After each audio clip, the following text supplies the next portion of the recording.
तो हेलो दोस्तों, ईवीएस के 30 क्वेश्चन लेकर हाजिर हैं जो बहुत इंपॉर्टेंट है। तो फटाफट हम लोग इसको देख लेते हैं। पहला क्वेश्चन आपके सामने है, रेशम प्राप्त करने के लिए किस जीव का पालन किया जाता है?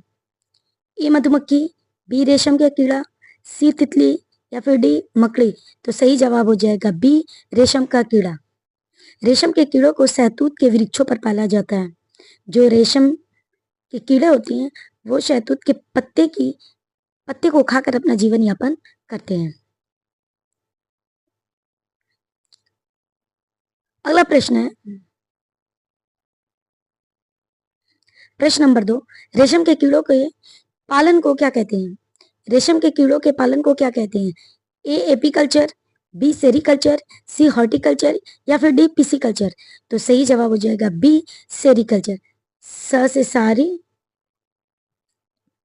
साड़ी और स से सेरीकल्चर, क्योंकि रेशम है ना तो उससे साड़ी बनेगी। ठीक है, अगला क्वेश्चन है, क्वेश्चन नंबर 3, मत्स्य पालन को क्या कहा जाता है? ए एपीकल्चर, बी पिसीकल्चर, सी सेरीकल्चर या फिर डी फ्लोरिकल्चर। तो सही जवाब हो जाएगा बी पिसीकल्चर। सी आ रहा है ना, सी माने समुद्र और समुद्र से मछली। मत्स्य पालन का मतलब होता है मछली पालन।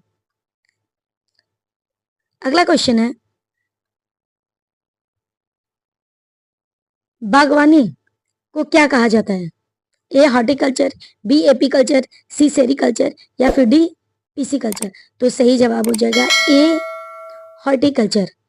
एपीकल्चर तो मधुमक्खी पालन है, सेरीकल्चर रेशम के कीट का पालन है और पिसीकल्चर जो है मत्स्य पालन है। याद रखिएगा, इसको जरूर से देख लीजिएगा अच्छे से। अगला प्रश्न है, प्रश्न नंबर 5, निम्नलिखित में से कौन सा मांसाहारी जीव है? तो सही जवाब हो जाएगा सी बाघ। बाघ जो है मांसाहारी जानवर है, बाकी ये सब शाकाहारी है। अगला प्रश्न है, प्रश्न नंबर 6, दूध का सबसे अच्छा स्रोत कौन सा है? भाई दूध हमें प्राप्त किससे होता है? सबसे अच्छा स्रोत तो वो गाय ही है। मुर्गी से अंडा मिलता है, भेड़ी से ऊन मिलता है और शहर से भैया कुछ ना मिलने वाला, सिर्फ जान जाने वाली बात है। अगला प्रश्न है, प्रश्न नंबर 7, भारत का राष्ट्रीय पशु कौन सा है? तो भारत के राष्ट्रीय पशु की बात हो रही है तो वो है बाघ। राष्ट्रीय पक्षी बताइए बताइए, कमेंट करिए। हाँ, भारत का राष्ट्रीय पक्षी कौन सा है? तो सही जवाब है सी मोर। भारत का राष्ट्रीय पक्षी है मोर। अगला प्रश्न है, प्रश्न नंबर 9, भारत का राष्ट्रीय वृक्ष कौन सा है? तो भारत का राष्ट्रीय वृक्ष जो है वो है बरगद। अगला प्रश्न है, प्रश्न नंबर 10, भारत का राष्ट्रीय पुष्प कौन सा है? तो भारत का राष्ट्रीय पुष्प जो है वो है कमल, लोटस। प्रश्न नंबर 11 आपके सामने है, भारत का राष्ट्रीय फल कौन सा है? तो भाई राष्ट्रीय फल जो है वो आम ही है, बी मैंगो। अगला प्रश्न है, भारत का राष्ट्रीय जलीय जीव कौन सा है? ए व्हेल, बी डॉल्फिन, सी शार्क, डी मगरमच्छ। तो सही जवाब हो जाएगा बी डॉल्फिन। डॉल्फिन को भारत का राष्ट्रीय जलीय जीव घोषित कर दिया गया है। अगला प्रश्न है, प्रश्न नंबर 13, निम्नलिखित में से कौन सा ईंधन प्रदूषण कम फैलाता है? तो सबसे कम प्रदूषण कौन सा फैलाता है? ए डीजल, बी पेट्रोल, सी सीएनजी या फिर डी कोयला। तो सही जवाब हो जाएगा सी सीएनजी। सीएनजी से प्रदूषण बहुत ही कम होता है। कंप्रेस्ड नेचुरल गैस है वो। सीएनजी का फुल फॉर्म है कंप्रेस्ड नेचुरल गैस। प्रश्न नंबर 14 हो जाएगा, निम्नलिखित में से कौन सा जैव ईंधन है? बायोफ्यूल। ए बायोगैस, बी डीजल, सी पेट्रोल, डी मिट्टी का तेल। ये सब नहीं है, ए बायोगैस ये जो है वो जैव ईंधन है। अगला प्रश्न है, प्रश्न नंबर 15, बायोगैस मुख्यतः किससे बनाई जाती है? ए गोबर, बी रेत, सी पत्थर, डी लोहा। तो सही जवाब हो जाएगा ए गोबर। जगह जगह गोबर गैस प्लांट लगाए जाते हैं और गोबर से बायोगैस बनाई जाती है। अगला प्रश्न है, प्रश्न नंबर 16, निम्नलिखित में से कौन सा अपघटनीय कचरा है?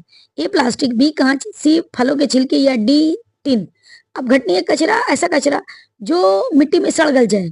तो कांच तो गले, ये प्लास्टिक तो गलेगा नहीं, कांच भी नहीं, टिन भी नहीं, फलों के छिलके अच्छे से सड़ गल जाएंगे, आप घटनी है। अगला प्रश्न है प्रश्न नंबर 17। कंपोस्ट खाद बनाने के लिए किस प्रकार का कचरा उपयोग किया जाता है? तो कंपोस्ट खाद प्लास्टिक से नहीं, कांच से नहीं, धातु से नहीं, बल्कि जैविक कचरा होना चाहिए। अगला प्रश्न है प्रश्न नंबर 18। ध्वनि प्रदूषण का प्रमुख कारण क्या है? तो ध्वनि प्रदूषण किससे होती है? खासकर वाहनों से होती है। जब गाड़ियां ज्यादा चलती है, ट्रेन, बस, ट्रक, हवाई जहाज, इन सब की आवाज से ध्वनि प्रदूषण होता है। ईवीएस में बच्चों को पर्यावरण संरक्षण सिखाने का सबसे अच्छा तरीका क्या है?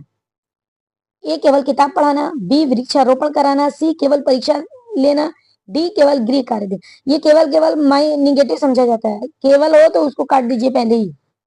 तो आपका बचा ऑप्शन बी, वृक्षारोपण कराना, यानी अधिक से अधिक पेड़ पौधे लगाना और पर्यावरण के संपर्क में रहना। अगला प्रश्न है प्रश्न नंबर 20। ईवीएस में बच्चों को किस प्रकार के अनुभव अधिक दिए जाने चाहिए? ए वास्तविक जीवन के, बी काल्पनिक, सी केवल लिखित और डी केवल मौखिक। केवल वाले काट दीजिए और काल्पनिक का तो सवाल ही नहीं होता, ये भी कट गया। ऑप्शन ए इज राइट, वास्तविक जीवन से जोड़ा जाए। उनको कोई चीज सिर्फ किताबी ज्ञान ना दिया जाए, बल्कि उनको धरातल पर और वास्तव में चीजों को दिखाया और उनसे मिलाया जाए। अगर मान लीजिए कि बच्चों को बताना है कि चीजें जो हम बनाते हैं और करते हैं, अगर आपको ये दिखाना है कि आप घर में बैठ के क्लास में ये बताएं कि कुम्हार होता है, वो मिट्टी से बर्तन बनाता है, कुल्हड़ बनाता है, तो बच्चे कंफ्यूज होंगे। वो उतने अच्छे से नहीं समझ पाएंगे जितने अच्छे से अगर उनको विजिट कराया जाए, एक कुम्हार के यहाँ लेकर जाया जाए, जो कच्चे मिट्टी से वो कैसे चाक पे चीजों को बनाते हैं और कैसे भट्टी में पकाते हैं और फिर ये शक्ल आती है। बच्चे जब देख के एक बार एब्जॉर्व कर लेंगे तो फिर उसको नहीं भूलेंगे। तो वास्तविक जीवन से जोड़ना चाहिए। अगला प्रश्न है प्रश्न नंबर 21। पृथ्वी पर जीवन के लिए सबसे आवश्यक तत्व कौन सा है? तो जीवन के लिए तो भैया जल है, उसके बाद सोना चांदी तांबा बाद में है, पहले हम जिएंगे उसके बाद ना इन चीजों का यूज करेंगे। अगला प्रश्न है प्रश्न नंबर 22। जल संरक्षण का सबसे अच्छा उपाय क्या है? नल खुला छोड़ना, वर्षा का जल संचयन करना, सी पानी बहाना, डी अधिक उपयोग करना। नहीं भाई, अगर बचाना है तो वर्षा जल संचयन। अगला प्रश्न है प्रश्न नंबर 23। निम्नलिखित में से कौन सा प्राकृतिक संसाधन है? तो प्राकृतिक संसाधन तो भाई जल है, हर जगह प्राकृतिक में पाया जाता है। ये बाकी ये सब है मानव निर्मित है। अगला प्रश्न है प्रश्न नंबर 24। ईवीएस में बाल केंद्रित शिक्षण का मुख्य उद्देश्य क्या है? ए रटाना, बी सक्रिय अधिगम, सी केवल परीक्षा, डी गृह कार्य। तो सही जवाब हो जाएगा बी सक्रिय अधिगम। अधिगम माने सीखना, लर्निंग। Question number 25। ईवीएस में सबसे प्रभावी शिक्षा सामग्री कौन सी है? तो टीएलएम, टीचिंग लर्निंग मटेरियल। ए स्थानीय सामग्री, बी केवल पुस्तक, सी केवल नोट्स, डी केवल ब्लैक बोर्ड। तो केवल वाला कट गया, निगेटिव है, ए स्थानीय सामग्री। अगला प्रश्न है प्रश्न नंबर 26। बच्चों में पर्यावरण के प्रति जिम्मेदारी कैसे विकसित होती है? ए केवल भाषण, सी केवल परीक्षा, डी केवल नोट्स। केवल वाला माइनस होता है, निगेटिव मार्किंग होती है, ये तो ऐसे ही कट गया। ऑप्शन ए इज राइट, व्यवहारिक गतिविधियां। अगला प्रश्न है प्रश्न नंबर 27। ईवीएस में प्रश्न पूछने का उद्देश्य क्या है? ए जिज्ञासा बढ़ाना, बी डांटना, सी समय बिताने, या डी केवल अंक देना। तो सही जवाब हो जाएगा ए जिज्ञासा बढ़ाना। बच्चों की जिज्ञासा को और ज्यादा बढ़ाया जाए, क्यूरियोसिटी। अगला प्रश्न है प्रश्न नंबर 28। ईवीएस में भ्रमण का सबसे बड़ा लाभ क्या है? ए वास्तविक अनुभव, बी छुट्टी, सी मनोरंजन, या डी समय बिताना। तो सही जवाब हो जाएगा ए वास्तविक अनुभव। यूपी टेट सी टेट में ईवीएस के प्रश्न मुख्यतः किस स्तर के होते हैं? तो ऑप्शन ए इज राइट, अवधारणात्मक एवं अनुप्रयोग आधारित। अगला प्रश्न है और लास्ट भी। ईवीएस का अध्ययन बच्चों में किस गुण का विकास करता है? ए पर्यावरणीय संवेदनशीलता, बी केवल याद करने की क्षमता, सी केवल लिखने की क्षमता, डी केवल परीक्षा कौशल। तो केवल वाला निगेटिव होता है, ये तीनों ऑप्शन कट गए। ऑप्शन ए इज राइट, पर्यावरणीय संवेदनशीलता उनमें बढ़ती है। तो ये थे हमारे 30 क्वेश्चन। वीडियो अच्छी लगी तो इसे लाइक और चैनल को सब्सक्राइब करना मत भूलें। मिलते हैं अगले वीडियो में, तब तक के लिए